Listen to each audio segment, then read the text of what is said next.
You know, it's a dangerous thing to fall into the hands of the Lord. You just want to come into the hands of the Lord, you know, because, you know, I realize that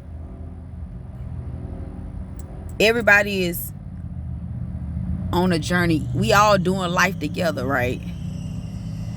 In so many words, if you will, we all doing life together. But we not all doing life the same way. You know, some people doing life without Jesus. It's one thing to be up the creek.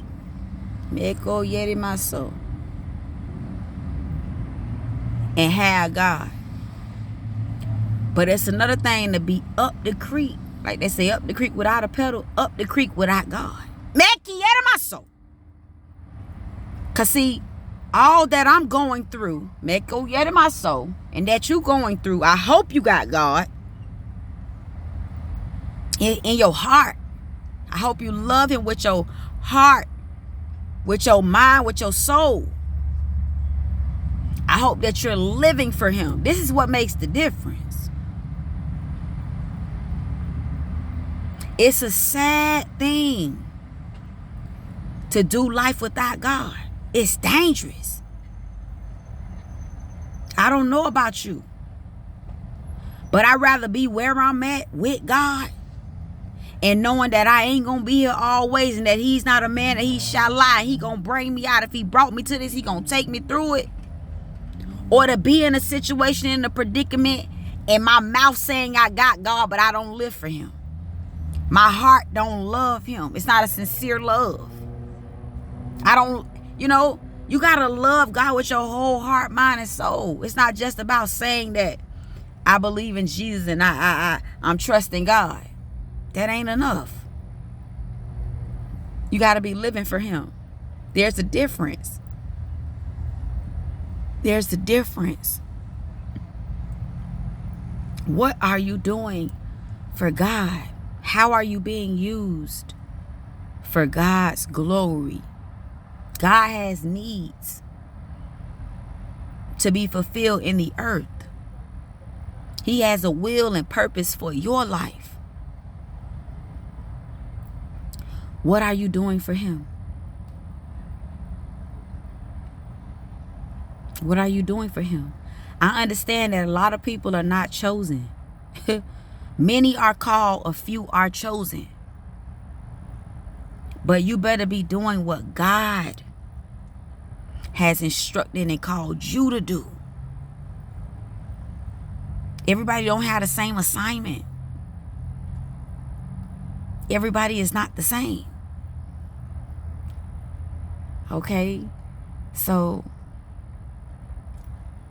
everybody is not in the elect of God. Okay? Everybody, you know, is not chosen. Okay? So we got to get this. Okay? But that don't mean that God ain't calling you, because a lot of people are called. God is calling you. We have to choose ye every day, this day, whom you gonna serve. Okay? You have to choose him every day. Every day you pick up your cross and die to yourself and you follow Jesus. Alright? What are you doing to help somebody else for God's glory? We are the salt and the light of the world. How are you shining? How are you shining for God? For God's glory. Think about this. God wants to use you, but he requires that you give up your life for him. You got to give up your life, y'all. You got to give up your life.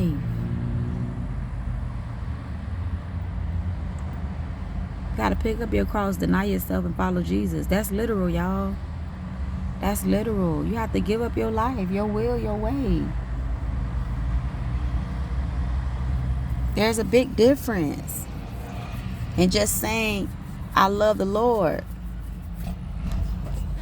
And then there's another phase of it that goes with that. There's an action that follows the words, I love the Lord. I surrender all, Lord. Whatever you want me to do, I do, Lord. I do for you. That's how they go. Whatever, however long, whatever it look like, I trust you. I trust you. Okay? You know, that's another message, but I really want to talk about the marriage, because it's been popping up for a few days now. Marriage been strong, but we are the bride of Christ, supposed to be married to Jesus, you know. And a lot of the marriages, you need to make sure that it was ordained by God. A lot of the marriages took place when you was on the outside of the will of God. You was not living for God when you got married. So you stand unequally yoked with an unbeliever. You believe, but your spouse don't.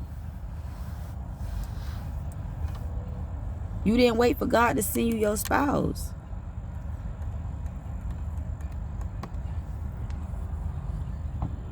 You got to wait on God, y'all. You got to submit your life over to God. Submit yourself to God and follow him. Wait on God to give you your husband or wife. Wait on God. Wait on God.